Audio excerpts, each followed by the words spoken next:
Very close to death. The pressure stands strong. Tornado shot right through. Oh, good reaction. Spiral arrow. Activation, King Sugar 2. He got it! Off the wall. JB with a maximum spider. Rashid.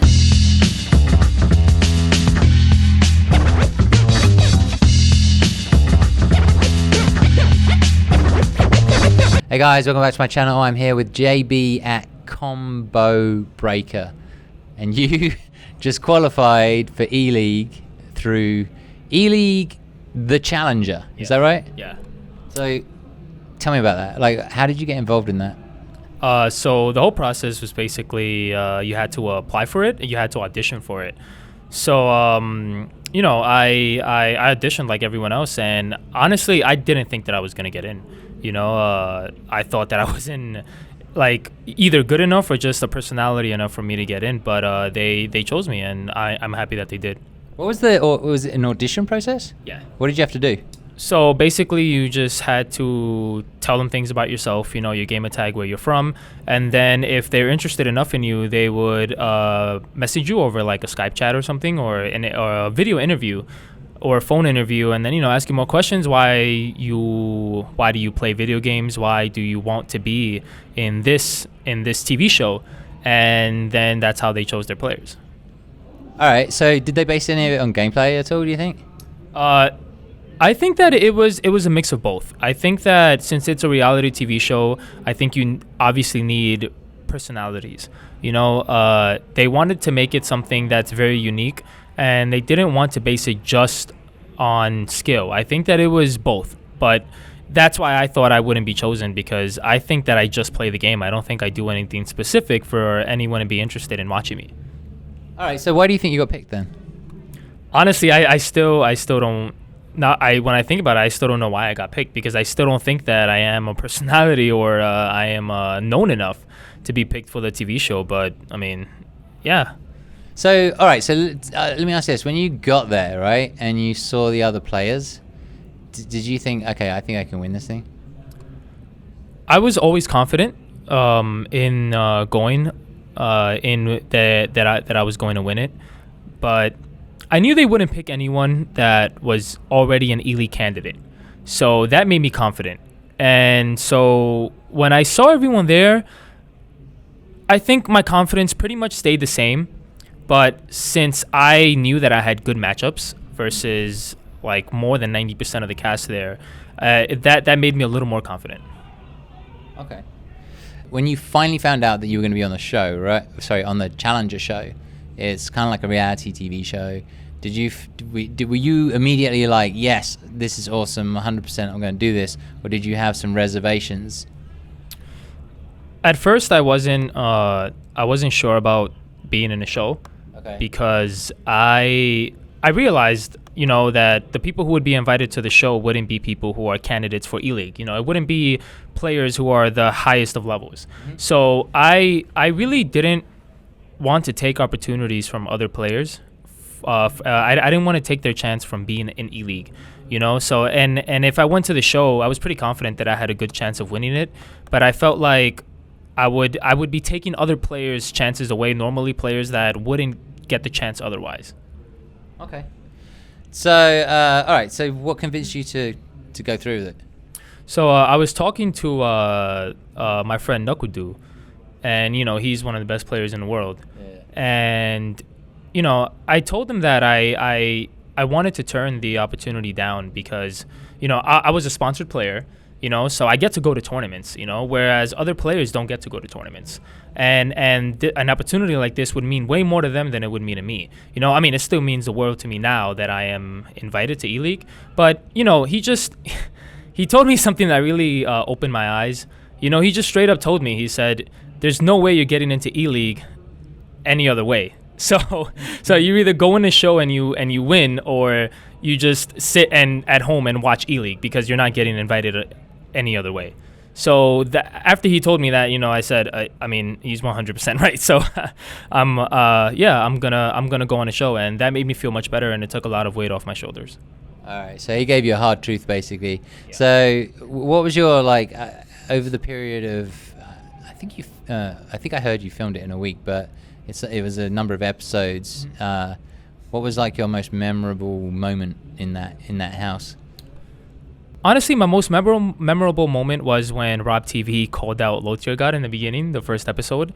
That was it. It really, while he was saying those words, I saw that it came from his heart, and it also made my heart drop because I felt intimidated. I was intimidated, because I was like, wow, these players are here and they're not joking around, like they really want this and they're not afraid to come at anyone, So that was definitely my favorite moment. It made me more serious about the show, and it made me it woke me up a little bit. Gotcha. So how are you now that you have made it into ELeague, right? Are you going to be preparing do you have a specific way of preparing for it? Also, you qualified with the older version of Rashid, and your new character is somewhat nerfed. So do you intend to continue with Rashid, and how will you prep for ELeague? I intend to continue with Rashid. I think that Rashid is actually still in a very, very strong place. The things that got nerfed from him weren't tools that I was abusing. So more or less, I actually play exactly the same as I was playing before. So all I'm doing to prep for ELeague right now is just playing matchups that involve the players that I'm going to be up against, because ELeague is done in group stages. And so I won't be playing everyone automatically. I will only be playing people in my group. So I'm just preparing for those matchups, and it's kind of exciting. I'm very excited because it's crazy how I went from going just to regular tournaments, regular majors, and then now I'm preparing for the best in the world, deliberately preparing for them, individually, and it's just a change. It's a really nice change of pace. So have they announced the groups already? No, I don't believe they've announced the groups yet. Okay. But when they do, you'll be like, okay, these 3 people or 4 people that I have to play, I'm just going to focus in on them. Yeah. And that's the beauty of like these invitationals, is for the players at least, is like I don't have to think about 100 players. I just got to think about these 4. Yeah, exactly. And then take it one step at a time, I guess. Yeah, that's cool. So let's go backwards a little bit. Let's learn a little bit about you, right? So you've got JB, right, that's what you're known as, right? I assumed it's just initials, which it is, but it sounds like you have a reason for putting that out there, calling yourself JB. Can you just explain that? Yeah, sure. I chose JB because it's something that's easy, something that people memorize, right? It's one thing that I was focusing on when making my handle or my gamer tag was that I didn't want to be an old player, someone who's been doing this for years and still being called something childish like Shield Octopus or Fish King 94, like something like that. I want something that makes me look mature, makes me it shows that I've matured with the game. It makes the game look more serious in general. It makes people take it more seriously. I like players who use their first and last name. I like players who use something like a short version of their own name, acronyms, things like that. And honestly, my name was going to be Jab originally because my initials are JAB. So that would have been something that would have been cool, but I was kind of embarrassed to name myself Jab because then no one would know unless they asked me, Okay. So I just chose JB. Yeah. Okay, I think Jab would have been pretty cool as well. Yeah. I mean, it's not the worst thing in the world because at the end of the day, it's still your initials. So I don't know, man. It's good though. JB's good too. So you told me that you only started fighting games a year or 2 ago, or you only started taking them seriously a year or 2 ago. What's the story with you and fighting games? Like, what was the first fighting game you ever played? Okay. I'm sure that was when you were a kid or something. And when exactly did you decide to take fighting games seriously? The first fighting game I've ever played when I was a kid was like at a local laundromat, which is Marvel vs. Capcom 2. That was there were a lot of cabinets for Marvel 2 in New York, where I was born and raised. So that was the very first fighting game, but I didn't take fighting games seriously until the release of Street Fighter V. I played them occasionally, and I played him I used to go to Next Level quite a bit for Street Fighter Cross Tekken. I actually really like that game, and it's still my favorite fighting game because it was my first like fighting game where I tried to be serious in, but it died so fast. Yeah. And there was never a pro tour for it, you know, like that lasted more than like 1 year. So I just didn't stop. I mean, I didn't continue playing fighting games. I just played like shooters and stuff like that.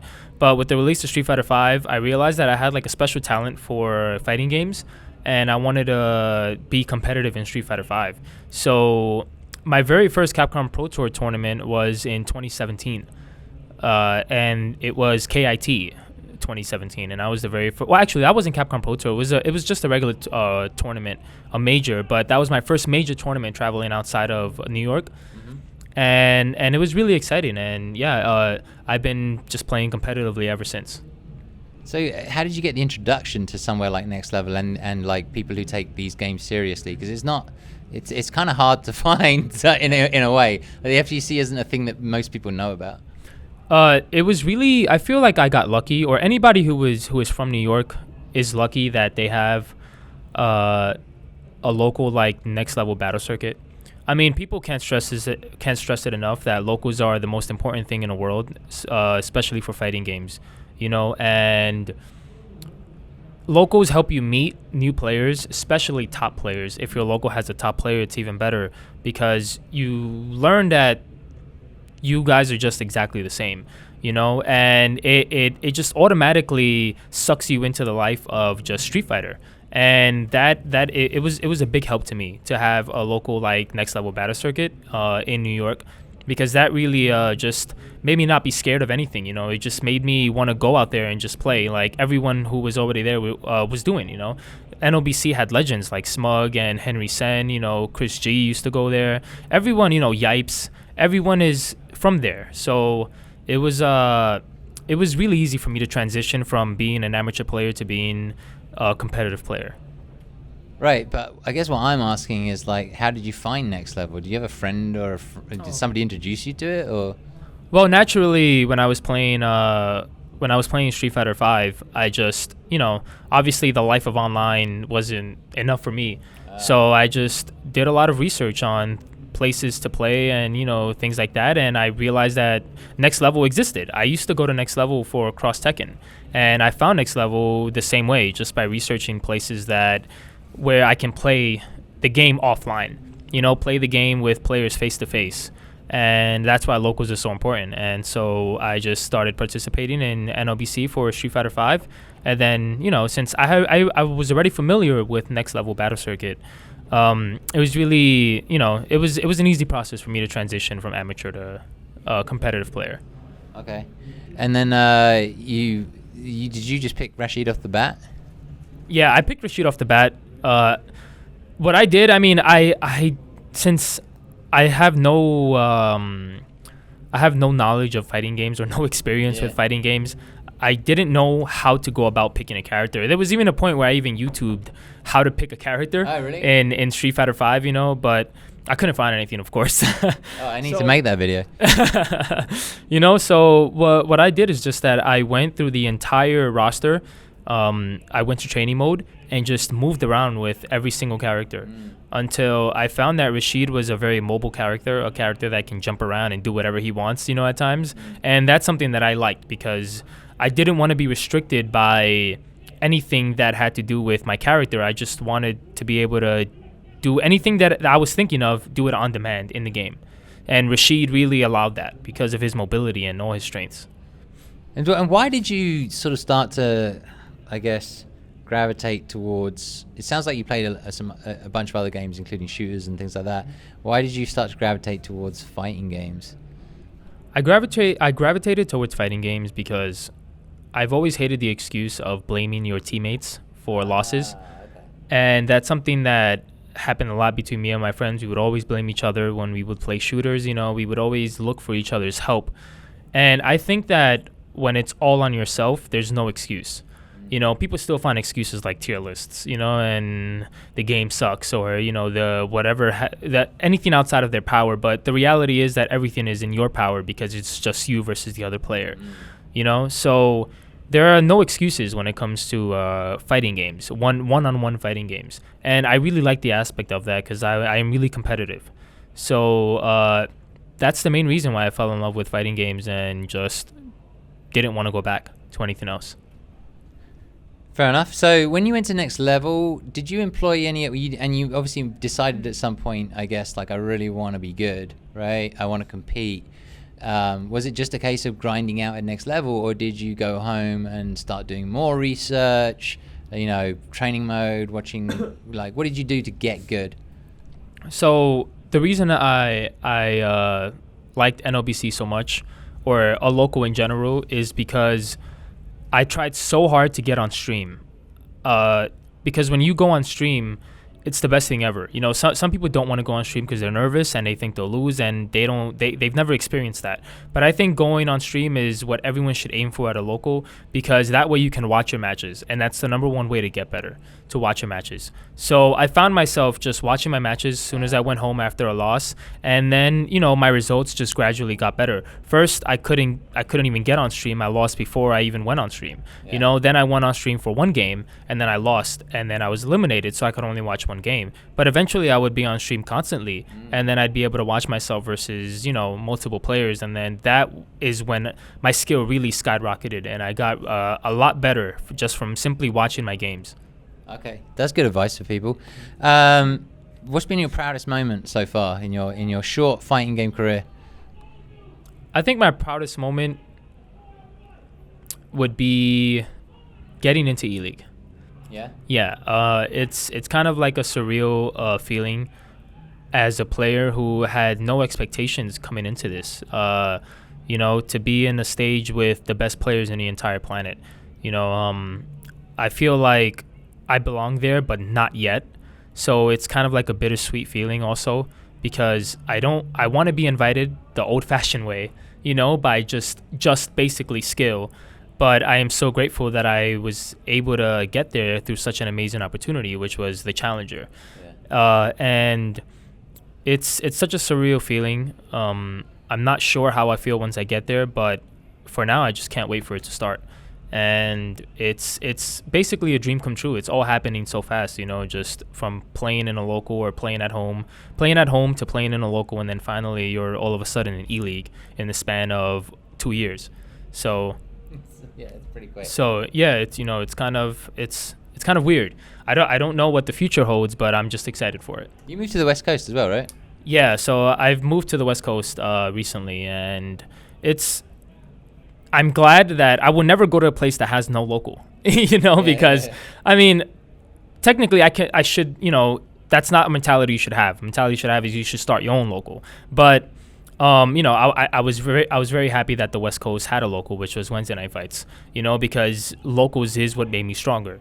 So going to a local is a great feeling, because U.S. players are they distance themselves between East and West Coast, or and so having a local is so great, because you're not distanced from anyone. You guys can play games as much as you want, and you can learn from everyone.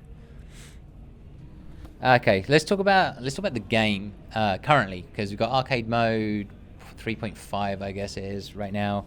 How do you feel about the game at the moment? What do you like about it? Is there anything about it that you wish was different? I mean, Street Fighter will always be Street Fighter. I like the fact that it's supported, by everyone in the community. It's supported by obviously the makers of the game, Capcom. That I think that's the most important thing for a game success, that the company who makes the game supports it. I don't like the state that it's in gameplay wise. It's a game that is receiving a lot of negativity, and for the right reasons. I mean, it's about time that people make a game where it shows that you tried hard, to make the best game you can. But Street Fighter, it looked like it was released as like a puzzle. It was in pieces, Mm-hmm. Like, arcade mode didn't release until the second or third year, I believe. Like the balance patches, every single one of them are received with such negativity. And, it's kind of, I don't know. I feel like if it wasn't for the support that Capcom is giving the game, you know, Street Fighter would be in a very bad spot. But luckily, we're trying. You know, everyone's trying really hard to enjoy the game and just play the game, and that's all that matters. You know, that we're just all playing together and having fun. The game is still fun. Everyone still has fun, but you know, it's in a weird state right now. Yeah, it's a bigger, broader issue, but definitely the Capcom admitted themselves, you know, in a statement, you know, from Ono and from their board of directors about quality control, and Ono had said he apologized about the way that it was launched. So you know, hopefully, I think we all just want to see Capcom get stronger and Street Fighter get stronger, you know. So is there anything that do you ever think about like the game and think, oh, you know, I would love to change this and this, like in the game, or are you waiting for like the next iteration? So, since I've never really played fighting games competitively, I don't know what a perfect game is supposed to look like. You know, there are so many people that can give you an answer, whereas they can give you a general idea of what a perfect game or a good game, you know, like a very good game is supposed to be made like. But I'm not sure. I can only tell you basically what I like and dislike about the game. And what I dislike about the game is simply just how easy it is to just take the round away from your opponents. Right. You know, that's the only thing that I don't like about the game, where you can be getting outplayed, you know, and you can be losing, and then all of a sudden you win out of nowhere, you know, or you can be winning and then all of a sudden you lose out of nowhere. And that feeling is the worst feeling. It's the most stressful feeling with Street Fighter 5. Okay. And what do you like about it? What I like about it is that it's a very easily accessible game. It's a game that you're able to learn fast. Yeah. You know, it's Street Fighter. So Street Fighter is such a big name, you know, like you can ask anyone in the street if they know what Street Fighter is, and they would definitely know. So it feels good to be playing such a legendary game, you know, and I like that with Street Fighter 5, the community has been really, everyone is coming together finally, you know, and everyone talks to each other, and it's just everything about the game besides little parts about the gameplay is great. Okay, cool. So your character we talked a little bit about, and interestingly enough, you felt like the nerfs didn't really affect you too much, Rashid. And we talked about why you picked the character, which was kind of cool. Do you ever think about having a secondary? I mean, do you have secondary? I don't have a secondary. I understand why some people have secondaries, because I feel like people who have secondaries are people who have experience with fighting games. Me, I don't know how I would go about. It's like picking a character for the very first time, or it's like just playing a fighting game for the very first time, picking a new character, because I don't have experience, you know? So it's kind of difficult, and I've tried it, but luckily for me, Rashid is in a state that he doesn't really need secondaries. You know, you don't need a secondary if you play Rashid. I think Rashid is very balanced and very prepared for every character in the cast. Yeah, I don't think a lot of people say he doesn't have any bad matchups, which is amazing. I mean, do you think he's like, where do you think he is now on the tier list? At one point, people really felt like he was, I guess, top 5. Yeah. In Season 3, people thought Rashid was definitely top 5, top 3, you know, but with the 3.5 patch, everyone believed that Rashid was going to go to like bottom 10, you know, bottom 5. Because of how hard Capcom hit him with the Nerf hammer. But honestly, his matchups remained the same. A lot of the other characters also got nerfed a little bit, you know? So surprisingly, Rashid is, in my opinion, still top 10, maybe even top 6, potential to be even top 5. You know, I think Rashid is actually a very strong character still. And I like where he's at. You know, he's not too strong, but he's also not weak. Okay. So let's talk a little bit about, like, since we're talking about ELeague and, you know, I want to talk about esports. a little bit. I want to talk about like this ongoing conversation. I'm sure you've seen it on Twitter about the FGC and esports. And it keeps coming up because of various people and like this sort of butting of heads between, you know, traditional esports people and traditional FGC people. There seems to be some sort of, I guess, resistance as the FGC grows into something bigger. Do you think about it much? How do you feel about it? Like you probably, I'm sure you probably one of these people, I think, wants to make a living out of doing this. Like, how do you think about it? The way I see it is that I don't like it when people complain about, you know, the money that people are making with fighting games. A lot of people think that it takes away from the spirit of a fighting game to let people make a living, to let people make a living out of it or let people make money from it, you know. But I think that it's the best thing. I mean, why would it be bad for someone to live off of what they love doing? You know, the more money that a player makes, I think it's way better. You know, because these players have been playing it for so long. Some players have been playing it for so long without making any money that it's about time that they get paid. You know, it's about time that they are able to live a financially stable life and do what they love. So I completely embrace it, and I love it, and I think it should continue and grow, and I think it's better for everyone.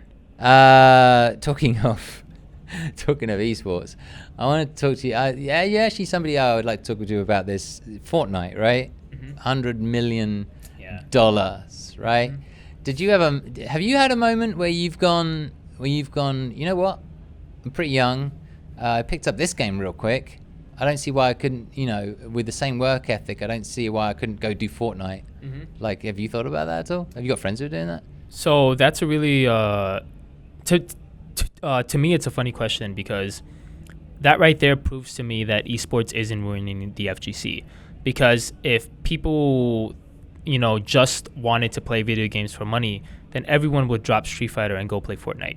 You know, but you still see even more people every tournament playing the same game that doesn't make as much money as Fortnite.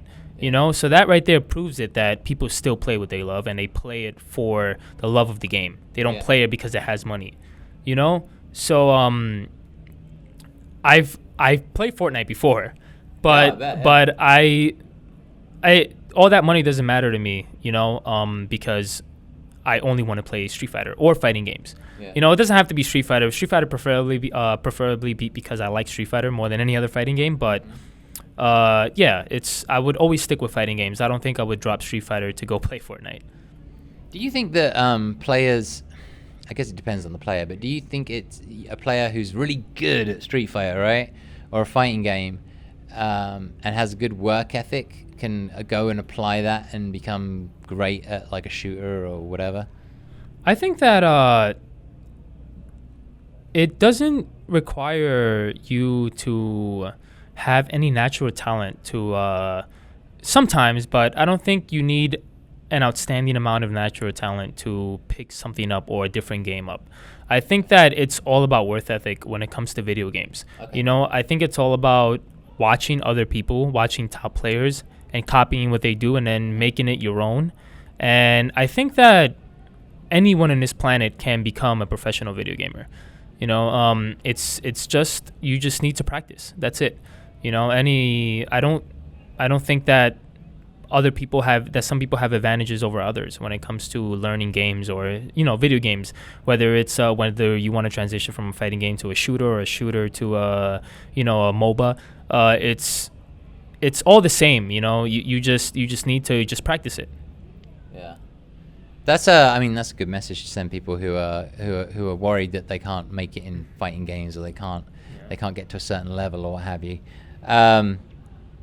So let's talk about the tier list, kind of. I think most people have a rough idea of the tier list. What I wanted to ask you is, do you think there are any characters that are a little bit slept on at the moment?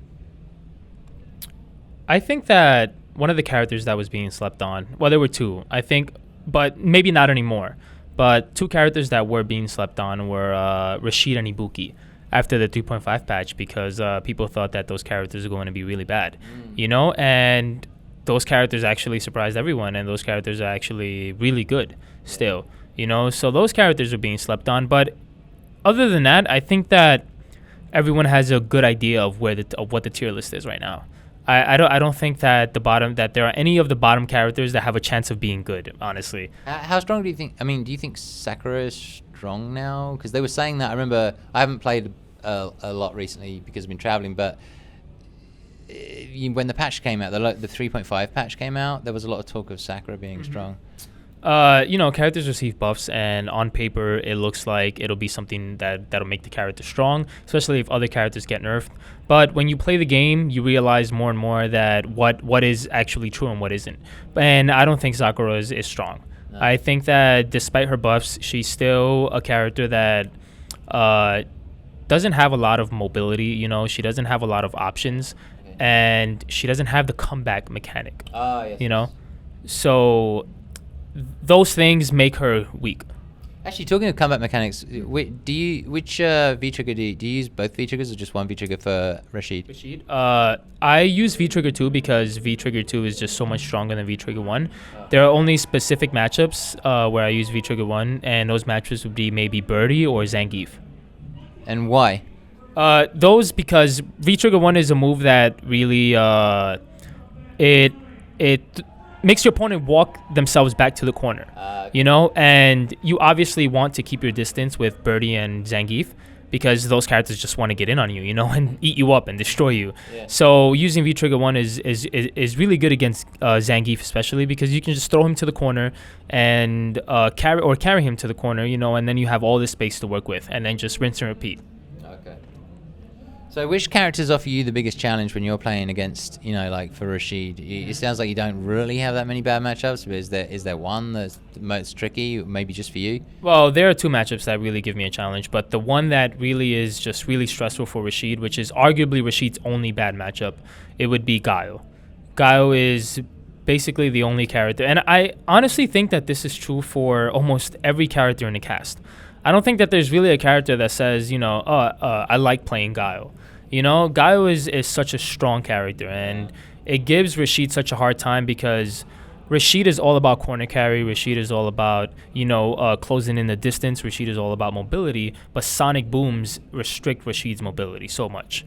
It doesn't let him do what he wants. Flash kick is almost impossible to bait, or it's so easy to execute that Rashid can't really do what he wants, versus Guile in that matchup. So that would be it's the most stressful matchup to play as a Rashid player. Yeah, so basically you don't want Daigo in your group in ELeague. Oh yeah, definitely not. I wouldn't want him either, even if it was a good matchup. No, I know what you mean. All right, so let's talk about players that you like. So do you have a favorite player to watch at the moment? It can be in any fighting game, and why? My favorite player to watch is Smug in Street Fighter, because the way he plays is so clean. He doesn't do anything that makes you think that, that's so cheap or that's so dirty. He's just constantly outplaying the opponent. He has this really cool vibe to his play style, and it's exactly how I want to play. It's kind of hard with Rashid because with Rashid you're just forced to just abuse whatever he has, because that's Rashid. But yeah, Smug is definitely a player that I love watching. After Smug, it would be SonicBoxx, just simply because of his skill or his ability to be good at anything he wants to be good at. It's just a perfect example that if you play hard enough and if you train hard enough, you can, people think that he just picks the games up and is just the best. Obviously not. Obviously he trains, more than other people. Okay. He works harder than everyone else, and that's why he's the best at multiple games. Yeah, that is actually one of the things I want to, if I get the chance to interview him this weekend, that's one of the things I want to get into with him, because he for sure looks like a natural. Yeah. And that may be the way he portrays it, and that might not be true. Yeah. It might be that he's just really hard worker. I don't know. Or it could be a combination of both. I mean, sometimes it you never know, but I feel like he works hard for it because there are some players who don't work for it. For example, Punk. I don't remember the last time I've seen Punk in training mode, training for something. Oh, really? His natural ability is just incredible. Wow. He just. So this is something funny that people didn't really know about Punk, but Punk had all this success during the 2017 season, which was season 2, and for like the first few months of season 2, he didn't really know that you can control whether you back roll or quick rise in Street Fighter 5. So he thought that it was just random, and that's incredible. It's not random. You can control whether you want to back roll or quick rise. But he thought that? He didn't know. I mean, at least that's what he told me. So, but that is actually something incredible. That made me, ponder whether I should be playing fighting games or not. How someone so amazing can just not practice. And so sometimes there are cases where people are just naturals, but if you're not like that, then you shouldn't feel bad about it. You should train, and I promise that if you train, you will surpass that person. And you need to always have a positive mentality. Well, knowledge is power for sure. And it's funny you say that, because there's been a few Dragon Ball Fighters players who there's a lot of hidden mechanics in Dragon Ball Fighters, but they're not that hidden. It's like if you did the work, you would read about it. And there's a few, there's a bunch who like simple things like switching. There are 2 ways to switch, like hold the button or push forward and press button. And there are players who actually didn't know. They knew one version, they didn't know the other, and they're making like top 8. That's insane. That's insane to me. All right, so do you have a favorite player of all time? My favorite player of all time, if I had to choose one, I think it would be... So for Street Fighter, I think for the franchise of Street Fighter, it would be Infiltration. Because he's just such a great example of what someone should aspire to be in the FGC. He's a person who grooms himself well. He's someone who keeps himself clean. He keeps himself fit, and he's still the best at what he does. But for fighting games in general, I would have to say Justin Wong. Because before SonicBoxx, before Punk, before everyone, it was Justin Wong. There wasn't a game that he picked up where he would not get a top 8 in. He's just such an amazing player, and his knowledge of just everything that has to do with fighting games is incredible. It's true. It's amazing. You learned it all in the arcade. With no training mode. Okay, so training, right? You said that one of the biggest things that impacted you getting good was watching replays. Are you more organized these days? Like, do you have a more specific training? Have you added layers, or is it still kind of like I go to NLBC, I get on stream, I play my matches, and I find out what went wrong? One thing that I feel is really stopping me from getting much better, is not playing enough. I think that online is not something that you should use for training. You can use online, but I think online is more of a platform to practice what you have been training.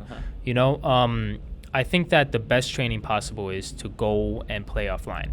And then if you have an idea, if you have something that you need to practice, you write it down. You don't try to memorize it. You don't try to come back to it later. You write it down, and then when you go home or when you have a chance to have a system in front of you, you go to training mode immediately and you practice exactly what you wrote down.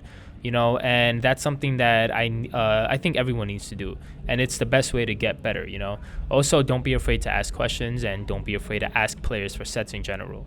Do you train with anybody outside of NLBC? Because NLBC is once a week, right? So if you don't like playing online, sorry, not NLBC, you're in Wednesday Night Fights now. You're on the West Coast now. But do you go to people's houses, or do you have people that live with you that you play against, or who? So I'm a person who doesn't really like having many friends.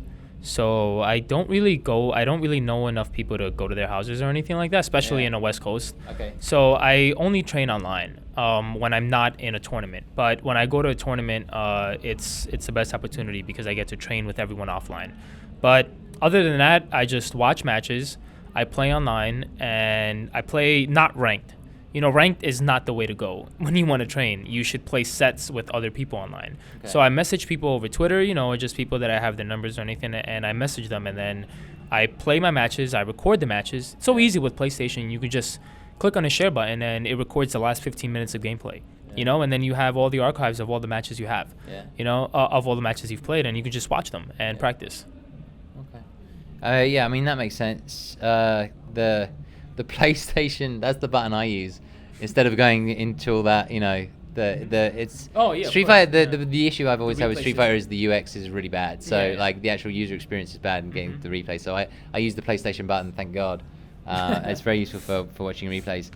How do you feel about like the pressure? Does it ever affect you? Like you sounded a little bit like you thrived on it. I don't know if that's true or not, but like do you feel pressure when you're like on stream in a big match? And if you do, how do you deal with it? So another reason why I find myself being lucky that I'm from New York is because the scene in New York is such a unique experience. You know, no one there is quiet. Everyone is loud. Everyone yells when they see something hype. You know, no one just. It's not a classy society. It's a society where everyone is themselves. You know, and so when you go on stream at NLBC, it's kind of a big deal because there are thousands of people watching since it's such a big local. You know, so I've been dealing with pressure of being on stream for a while. So I straight from local. So when I went to my first tournament, I didn't feel any pressure at all because it felt like being right at home. Because arguably there might have been even less people watching then, you know, than there would be at NLBC. Yeah. So I don't really feel pressure.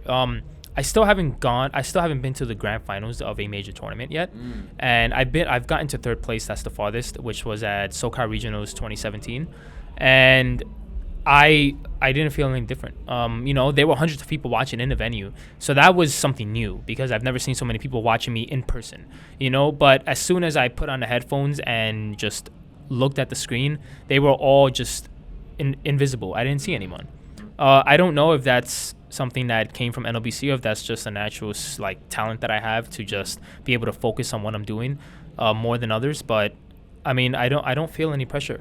It could be a combination of both, but it sounds like NLBC is a good breeding ground for you're going to be on stream, you're going to be on stream, you're going to be on stream. Like if that's happening to you all the time, then that's cool. And then if people are trying to put you off and things like that, you know, I don't know. We won't see it. You know, maybe there'll come a point in the future where you're like, oh, this is a big match. Yeah, I know. And you'll see how you deal with it, and you'll have to learn. Do you find that there is I don't know, like a way of putting yourself into a winning mindset? Like, do you know, you're going to play somebody and it's like somebody who's, I don't know, let's say like last year it was Punk, right? You know, you're going to play Punk. Like, do you instantly go, oh, I can't win this? Or do you have like your winning mindset or a way of putting yourself into a winning mindset? So naturally, you're going to have that mindset when you play, you know, even the top players have that mindset, you know, but as soon as I feel myself feeling like I'm going to lose this match before I even play it, I stop myself. You know, that is the worst mentality to have. Because when you go into a match, I believe in, like, you know, what you believe will happen is what will actually happen. Okay. You know, so I immediately stop myself and I think about just that I'm able to do this. You know, why not? So, yeah, you know, it's kind of hard I constantly see like new players playing Street Fighter and they go against the top player and all they're thinking about is, oh man, there's no way I'm going to beat this guy. There's no way I'm going to win, you know, or they get nervous. But that's not the way to think, because honestly, if no one knows who you are, then you have nothing to lose. So you shouldn't be afraid of anything. You know, there's more pressure on top players who have been good for a while when they play another top player, because if they lose, then people are going to be like, oh, he fell off. He was never that good. He sucks against this player.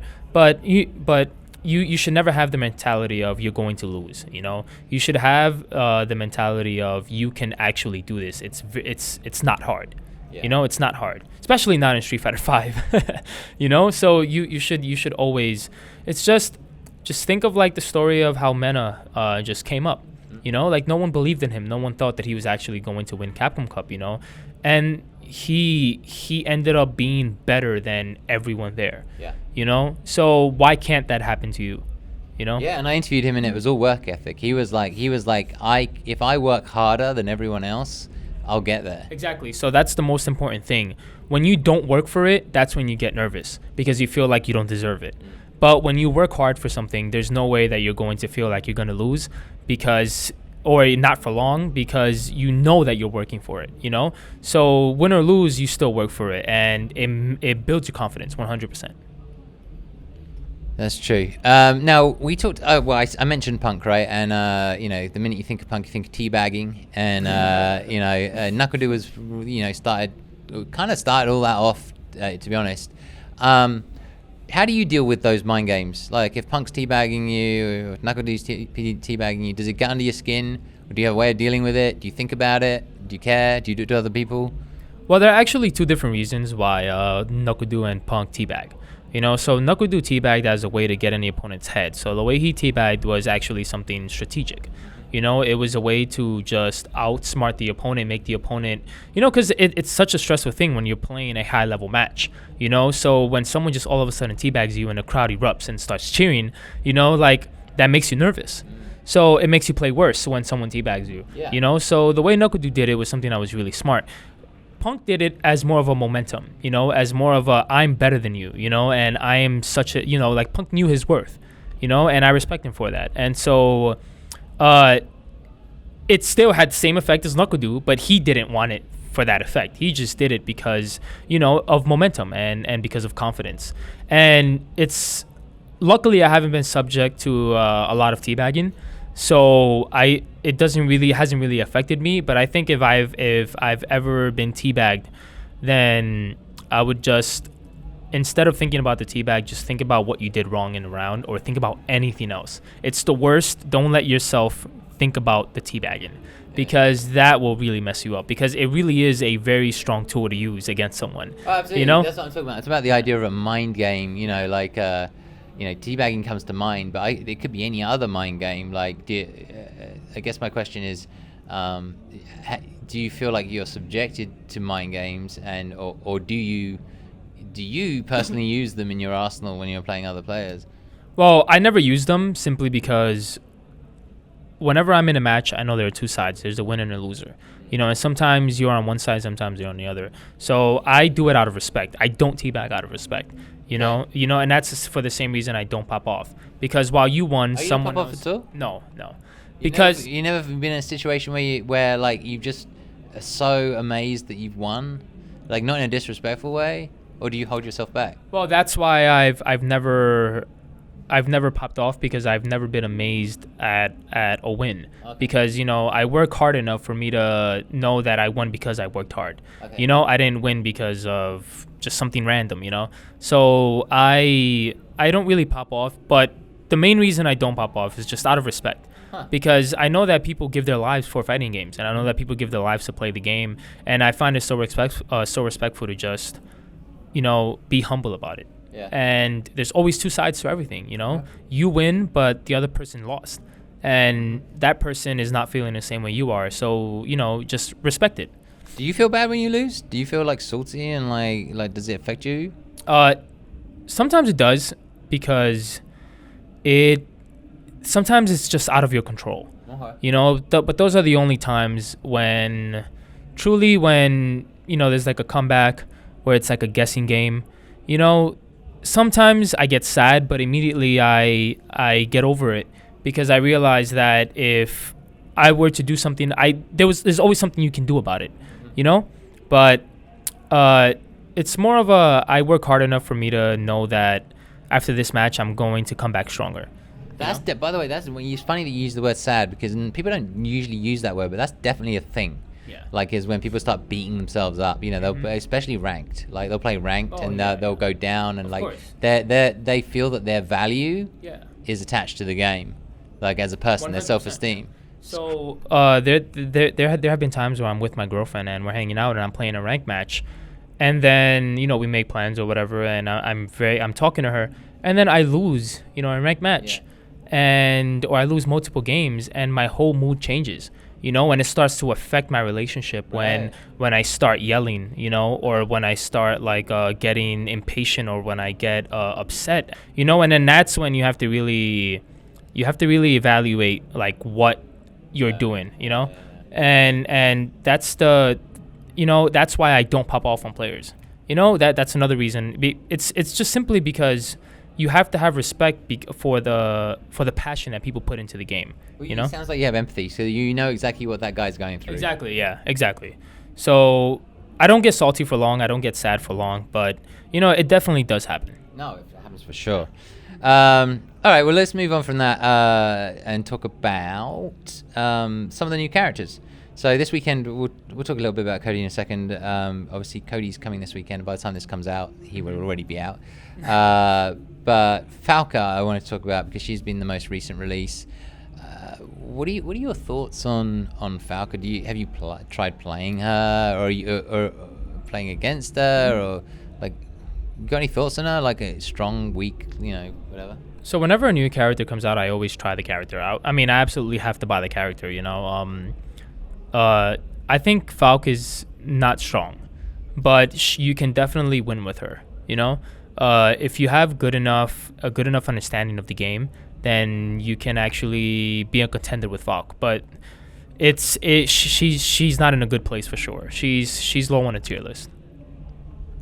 Yeah, that's why it sounds like she could be tweaked and probably be better, but it sounds like that seems to be the overall consensus. Now, Cody is coming out I guess there's going to be a trailer this Sunday, and who knows when he'll be out. But do you care about Cody? And if you do you have hopes, concerns, worries? So I care about, every character that releases. There's nothing better than a feeling of when you try a character and you really enjoy the character. I have that feeling when I play with Nash. Even though I've already picked Rashid, and I'm sticking, I will always stick to Rashid. But when I try a new character and it's a character that really makes you feel good, that's what people talk about when you should play who you like, not what you think is strong or anything. But yeah, I am constantly looking. I am constantly looking for that feeling again, where I try a character and I really enjoy the character. So I try every single new character that comes out. It just feels really good when you actually end up liking a character. And you never know, that character could be your new main, and it could bring you more success than the last character. So everyone should just always be open to just try every character and then and play what you like. Are you interested in G or Sagat? I'm more interested in Sagat than I am in G. I'm always more interested, since I haven't played the past iterations of Street Fighter much. I'm always interested in looking at old characters or playing old characters because they're so legendary, Yeah. So yeah, I'm more interested in Sagat than G. Are there characters from previous games that you would like to see in this game? I know you played Street Fighter Cross Tekken, so there's probably a bunch of Street Fighter characters in there. I don't know if they're all in Street Fighter 5 or not. I really want to see Rufus. So I really like mobile characters, and Rufus, like his physique is, he's a huge guy, but his mobility was so good. Like his dive kicks, like he's a really fast-paced character, and I would love to play Rufus. I think Rufus would be someone that I would really like in Street Fighter 5, but he might be too strong because dive kicks are very strong in Street Fighter 5. Dive kicks are strong in a lot of games. Are you playing any other fighting games at the moment, or do you intend to? No, I'm not playing any other fighting games at the moment, but I intend to play Soul Calibur 6 when it releases, because Soul Calibur is one of the few games that I remember playing as a young kid and actually enjoying it a lot. I remember that I bought Soul Calibur 4 a long time ago, and I actually enjoyed it so much. And I played Maxi, I believe, was the character, and I don't know much about them. But yeah, but I definitely want to try playing Soul Calibur 6. Okay. So Soul Calibur 6 is on the horizon. You're going to give that a go. That sounds cool. There's a lot of decent games on the horizon, actually, to be honest. What is your... it doesn't sound like you've played a huge amount of fighting games, but, like, what's your favorite fighting game of all time? Is it the one you're playing now, or is it, like, Cross Tekken, or Soul Calibur? Or? I think my favorite fighting game of all time is Cross Tekken. Yeah? Yeah, because... it was one of the first games that actually, well, this is not true, but it was a game for me. It was one of the first games that gave me a chance to play characters from a different franchise. Yeah. With something that's familiar to me, which was Street Fighter. Because I've played more Street Fighter games than I've played other types of fighting games. Yeah. So to be able to play the Tekken cast was it was so amazing. That they were able to import those characters to a Street Fighter mechanic, and just the game was just so fun in general. It was such a fun game. And did you in that game? I'm gonna. I mean, who's your favorite character of all time out of all fighting games? Oh, okay. My favorite character of all time is Akuma, definitely. Really? Yeah. Why? Akuma's my favorite character simply because of what he believes in. He just wants to be the strongest. He doesn't care about anything, you know. I mean, he does do some evil things, you know. He kills people, but other than that, you know, just the fact that he just hungers to find someone who's stronger than him. You know, that's. I love when I meet someone who's stronger than me because all I want to do is just get better than that person. Yeah. You know, so Akuma is just such a great design. You know, like he's so perfect. I like everything about Akuma. I think that's a great piece of sort of advice for people who are starting out in fighting games, you know, is to find people who are stronger than you and relish the losses and relish the idea of gradually improving and getting better and better, because you will eventually reach their level and possibly surpass them. Yeah. So, yeah, I think that's pretty awesome. Do you think fighting games are taught, this process of trying to get better at something, trying to be amazing at fighting games, right? Trying to be the best. Do you think it's taught you anything about life? Like, do you feel like fighting games taught you anything about life? I think that all video games teach you about life. So I think the process of getting better in a video game can be transferred to real life. You know, like, for example, when you know frame data, you start studying frame data on a game specifically. So someone does a move that's -5 and you have a 5-frame move. You go to training mode to find a 5-frame move to punish it, you know? So things like that will automatically teach you lessons in life. It'll teach you to look at the information you have and find new information, you know, find new ideas and use it to solve whatever problems are happening in your life. You know, so I think video games are so great for just everything that has to do with life. You know, they teach you so much, and I find basically no negativity in any video game at all. Okay.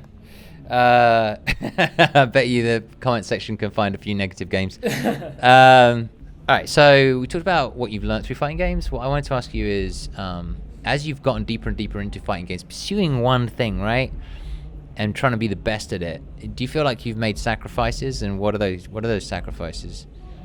One sacrifice that I made is I feel like the years are passing by. You know, playing fighting games or just any video game in general, the years just fly by, man.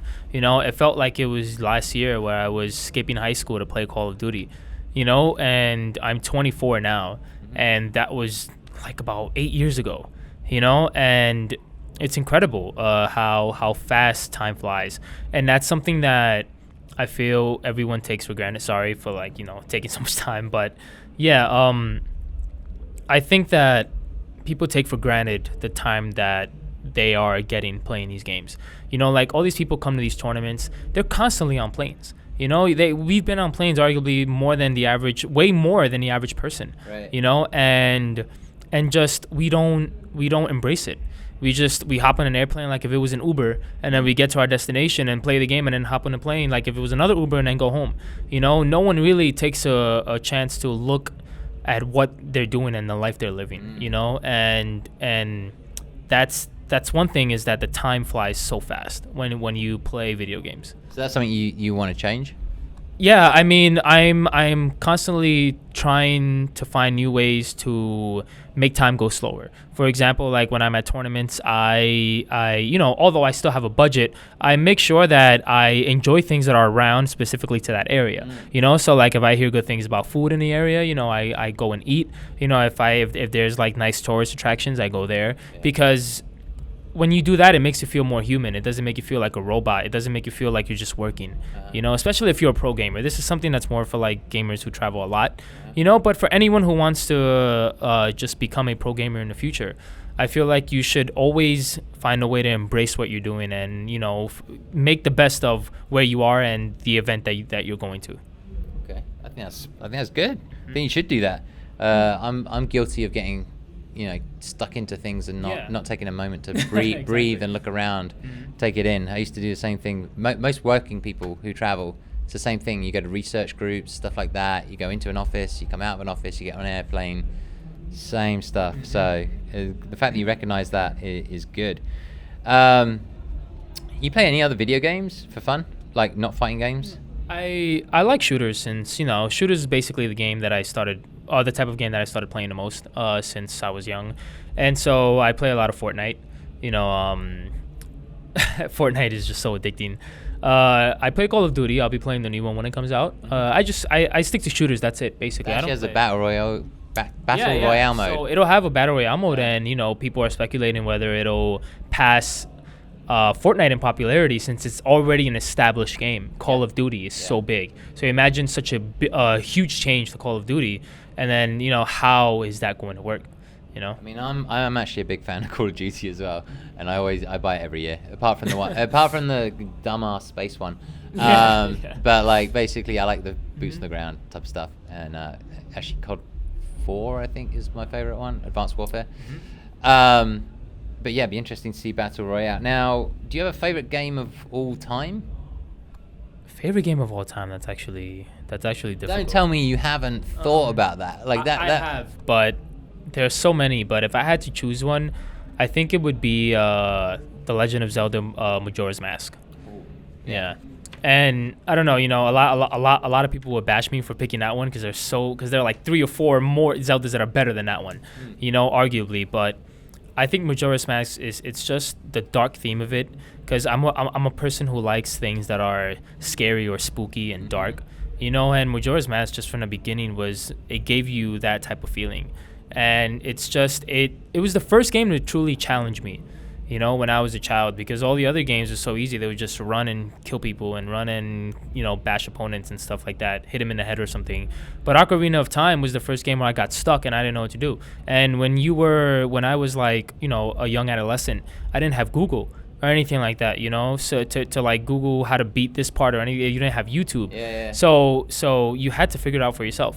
Yeah. And that was one of the games that it was the first game that gave me a very big challenge. So I will always treasure that game. It's interesting the impact the internet has had on games and game design, to be honest, because I'm a bit, thick-headed when it comes to games, and I remember playing Bloodborne and getting stuck, and it was because Bloodborne doesn't explain anything, right? Of course, yeah. So I made this dumb mistake where I didn't realize that you had to sharpen your weapons or whatever, like you had to repair your weapons. So I was going out there, and every time I was getting worse and worse and worse because my weapons were degrading, but I didn't know, right? So I was like, what the fuck is wrong with this game? What's wrong with me? And I'm like old school. I don't want to go on the internet. And then I went on the internet, and thank God I did, because Bloodborne is the type of game which was solved by thousands of people. Of course, yeah. There are sections of Bloodborne that you will never see on your own, because you have to do these random things, unless you actually read up on it. And so it was like, it's almost like they created a game which created a social media wave. Yeah. Like it made people work together. Yeah. Honestly, I think it's a good and a bad thing. So I think that it's good in the way that you just explained, because it brings people together, makes communities join to, beat a game or talk about a game. But where I think that it's kind of bad is, like, for example, imagine walking into an arcade, right, back in the day, and you're playing Mortal Kombat, and you're fighting someone, all of a sudden someone does a fatality. Yeah. No one knows how people figure those fatalities out. Yeah. There was no Google. You couldn't figure them out. Yeah. I mean, you couldn't research them. Yeah. People just had to know them, and that part is something that I'm sad that I have never experienced. And I will never experience that.